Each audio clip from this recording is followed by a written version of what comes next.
한 11시 반경으로 추정이 되고요. 둘이 편의점을 두세 번 왔다 갔다 하면서 술을 사고, 그리고 저 쿠팡이츠를 불러서 뭐 안주도 사고 여기서 놀았던 걸로 추정이 되고, 나중에 핸드폰을 보니까 2시 정도에 이 나무를 배경으로 동영상을 많이 찍었더라고요, 아들이. 그러니까 아들이 친구를 찍은 거죠. 아들 핸드폰에 친구밖에 안 나와 있거든요. 친구가 노래 부르고 춤추는 사진이 동영상이 있었어요. 그 위치가 여기거든요. 그게 1시 55분 정도에 잡혀 있었고, 그러고 한 1시 반까지는 아내가 카톡으로 너 술 괜찮니? 별일 없니라고 했었고, 그런데 5시 반 정도에 애가 없어졌다고 연락을 받은 건 친구 부모님이고, 애가 4시 반에 나와서 집에 갔는데 친구는 어떻게 하고 혼자 왔냐고 물어봤을 때 잘 기억이 안 난다고 했대요. 그래서 부모님은 우리 가족하고도 친하니까 걱정이 돼서 두 분이 다 오셔서 애를 찾다가 안 찾아지니까 제 아내한테 전화를 했고, 제 아내가 그럼 당연히 걱정이 되니까 아들한테 전화했는데 있으니 하니까 저도 모르는 게 여기 있어요. 그래서 어쨌든 아들이 중요하니까 그 친구 전화번호도 아내가 갖고 있으니까 친구 전화를 한 거죠. 그로부터 1시간 동안 전화를 계속했는데 신호만 가고 안 받는 거예요. 그러다가 배터리가 떨어졌다고 추정된 이곳쯤에 전화가 끊어졌다고 나오는 거고, 친구들이 여기로 많이 오거든요. 우리 이 근처에 사니까 딴 데 가기보다는 여기로 오는 걸 많이 좋아하는 것 같아서, 저도 사실은 몰랐는데 핸드폰을 보다 보니 여기 있는 사진이 많더라고요. 대학교 처음 들어가서 힘들 때는 연락이 안 된다고 해봤자 뭐 지하철에서 자다가 잤던 거, 그래서 종점까지 갔던 거, 뭐 그런 것들인 거죠. 그런 일이 있다고 하면 저희가 그 시간에 내보내지도 않았을 거고 아주 괜찮았죠. 예. 이게 얘가 뭘 시켜 먹은 게 엄마 카드로 쓰고 있으니까 핸드폰에 찍히니까 뭐 먹었구나, 잘 먹어, 잘 있니, 괜찮니 하면은 근데 생각보다 사람이 많아요, 지금부터는 더 이상 술 안 먹을 거예요, 그런 내용이 카톡이 왔다고 하더라고요. 확률적으로 가장 싫은 게 요 강이고요. 근데 강이 일부러 걸어 들어가지 않고는 누가 끌어 집어넣지 않으면 가기가 좀 어려운 구조로 되어 있거든요. 실족할 수 없이 만만한 경사라는 거. 저희가 마지막으로 추측하는 거는 차에 태우는 거밖에 없거든요. 예를 들어 술 먹고 걸어가는데 뭐 뺑소니를 쳐서 그 차에 태웠다, 아니면 뭐 끔찍하게 뭐 납치를 당했다, 그래서 차에 태웠다고 해서 주차장 나가면 주차장에서 나가는 CCTV 외에는 얘가 나오는 건 아니니까 어차피 지금 저기 주차장에 CCTV 하나도 없거든요. 단순히 걱정이 되는 정도가 아니죠, 사실은. 특히 얘 친구들도 어제 많이 알게 됐기 때문에 저 앞에 아파트의 전단지들은 친구들 이런 애들이 다 붙여준 거거든요. 많이들 도와주시고 있고 응원해 주시고 있는데, 제가 필요한 건 결정적인 제보와, 그리고 사실은 어떤 일로 해서 만약에 응급실에 가 있다, 저희도 일일이 확인은 하지만 가능한 건지 잘 모르겠습니다. 만약에 얘가 연락을 못하고 있으면 제정신이 아니니까 뭐 그런 뇌사 상태라든지 이런 거를 일일이 병원에 확인을 해봐야 되니까, 지금 저 들어오고 나오는 나들목과 저쪽에 반포대교 그 사이엔 하나도 없고요. 이쪽으로 쭉 가도 한강공원에는 하나도 없거든요. 그리고 나들목의 CCTV는 저기를 드나드는 사람을 목적으로 했기 때문에 여기서 이렇게 걸어가면 저기서 볼 때는 손가락 한마디로도 안 보이거든요. 그러니까 사실상 파악이 안 돼서 지나가는 게 우리 아들인지 아닌지 알 수가 없어요. 말씀하시는 대로 형사분들도 그런 걸 걱정을 하니까 그런 얘기를 하면 우리가 아무리 아니라고 해도 믿질 않으시잖아요. 그러다 얘 핸드폰을 보고는 바로 믿으시더라고요. 얘 아이패드나 핸드폰을 보면 얘가 어떻게 살인지 알잖아요.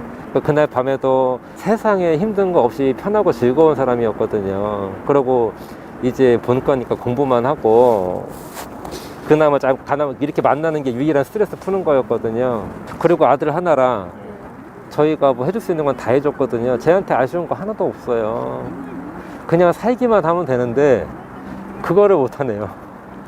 엄청나게 많은 댓글에 걱정해 주신 분들 너무 감사드리고요. 이렇게 많은 분들이 응원해 주시는데, 이런 21세기에 제가 필요로 하는 거는 2시부터 4시 반 사이에 얘를 보신 분, 이 근처에서 목격하신 분의 제보가 제일 결정적이라 그 제보가 너무 중요하고요.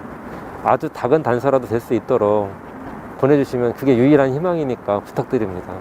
신원 불상자, 아니면 어떤 뇌사 상태, 아니면 정말 어쩌면은 뭐 영안실에 갔더라도 그런 것들을 좀 빨리 알 수 있는 시스템이 있으면 좋은데 일일이 전화해서 확인할 수밖에 없고, 이런 것들은 사실 지금 같은 시대에는 조금 안 맞는 시스템이다 생각이 들더라고요. 그리고 할 수 있는 게 너무 없는 게 CCTV를 찾으러 다녀야 되거든요. 그러니까 그분들이 발로 뛰어야 돼요. 저기 가서 있네? 저건 누구 거지? 연락해야지. 들어가서 공문을 만드셔야 된다고 하니까 저희는 여길 달려가서 찾고 싶은데 가서 국문을 쓰셔야 된대요. 그런 게 전 너무 답답한 건데, 그러고 찾았다 하더라도 저희는 못 보니까. 네, 아들을 키운 내가 보면 빨리 알 거를 한 번도 못 보신 분들이 그 사진을 보고 찾는다는 건 말이 안 되는데, 그 개인정보보호법 때문에 제가 제 아들을 못 찾는다는 걸 누가 납득을 하겠어요. 이렇게라도 해서 찾고 싶고요. 저 마지막 모습을 다시 봐야 되는데 저렇게 헤어질 수는 없거든요. 보고 싶죠. 어떤 부모들이라도 22세까지 애를 키우려면 얼마나 힘들었는지 알고요. 이제는 편한 길만 남고 우리도 할 게 없이 즐기기만 하면 되는데, 그 힘든 과정 다 겪고 대학교까지 와서 잘 있기만 하면 되는데 왜 이 시기에 그런 일을 당해야 되는지, 도대체 제가 잘못한 게 뭐가 있어요? 정민이가 왜 물에 들어가는지 알 수만 있다면, 그게 사실이 어떻든지 간에 어떤 사실이 나와도 우리 정민이가 돌아올 수 없는 건 변하지 않거든요. 그냥 그걸 해결하려는 게 다지. 우리는 살아있는 정민이를 찾고 있었는데 그들은 이미 없는 정민이를 가지고 대책을 세워서 변호사까지 선임한 게 아닌가라고 생각할 수밖에 없거든요. 순수하게 친구가 정민이를 찾고 있었다면 그날 협조하면 끝인데, 저는 가슴이 미어지고 미칠 것 같아서 오늘 심장이 뛴 이유는 그것 때문이거든요. 이렇게 많이 불안하고 의심스러운데 이럴 수가 있나가 정말 저는 너무 답답해요. 진실을 밝히고 명명백백하게 갈 때까지 할 수밖에 없죠. 말씀대로 이제 증거가 없고 정황만 있다 보니까 여러 가지 제가 느낄 때는 이상한 점들이 많은데 이게 어떤 증거가 있는 게 아니거든요. 그러다 보니 정말 경찰서 형사님 분들도 열심히 조사를 했는데 정말 물에 들어간 건 맞지만 왜 들어갔는지 밝힐 수 없다. 그거는 모두가 원하지 않는 대답일 것 같거든요. 경찰서에서도 원하지도 않을 거고, 저도 당연히 평생을 그러면 궁금증 갖고 살아야, 의혹을 해결하는 게 첫 번째고, 정말 누가 관여했다면 그걸 명확히 밝혀서 그 책임을 지게 하는 거가 원하는 건데, 그렇게 갈 수 있을지 그게 굉장히 불안해요. 그렇게 될지 안 될지. 저희를 전담해 주시는 분이 있어서 뭐 물어보면 해결도 해주시고 중간 과정을 말씀을 해주시지만, 말씀대로 수사 과정 중인 거기 때문에 저한테 얘기했다가 제가 또 이렇게 누설할 수도 있으니까 막연한 기대. 너무 당황했던 건 이렇게 한강에 CCTV가 없었나.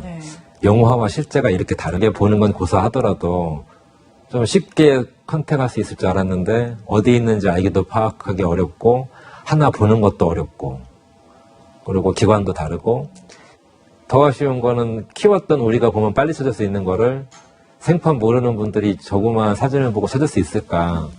그거를 막연히 기대하는 건 너무 무모해 보였고 한 3일 정도 지났을 때 할 수 있는 걸 다 하고 나서 할 수 있는 건 정말 전단지하고 현수막밖에 없었거든요. 뭐 그냥 푼다고 치고 뭐 우리 아들을 불러내서 술을 먹던지 아니면은 3시 반에 전화해서 데리고 갈 수 있는데 안 되는 간 점, 아니면 마지막에 뭐 핸드폰이 바뀌거나 또 찾으러 올 때도 전화 안 한 점, 그런 가장 기본적인 의혹이 있는데 만약 그거 빼놓고 아무것도 없다고 한다면 최소한 우리 아들을 찾는 아직 하고 싶은 게 남았거든요. 정민이가 왜 들어가는지 밝혀야 되는 게 가장 중요하기 때문에 거기에 도움이 되는 것들은 어떤지 하려고 하는 게 첫 번째 있고 개인적으로. 두 번째로는 너무나 많은 분들이 관심을 가져줬기 때문에 저는 거기에 대한 도리가 있거든요. 일단 뭐 아들이 돌아오지 않는 건 어쩔 수 없는 건데 이왕 그랬을 때 아들의 어떤 희생이 가치가 있어야 되는데 하다못해 CCTV가 늘어나든 한강에서 음주를 자제하든 뭔가 좀 좋은 방향이 나와서 똑같은 사례는 안 생겨야 된다. 그래야 그나마 정민이의 희생의 가치가 있지 않을까 그렇게 생각을 합니다. 몇 번 말씀을 드렸지만 저는 그 촉감, 아들이 어릴 때는 안거나 업었을 때 그리고 뺨끼리 부비됐을 때 그 촉감이 제일 좋았고 이제 성인이 되면 사실 남자로서는 싫어하잖아요. 아빠가 막 강제로 할 때도 있는데 아빠를 이해해서 이제 포옹을 해도 약간 거리를 두지만 이렇게 안아줬거든요.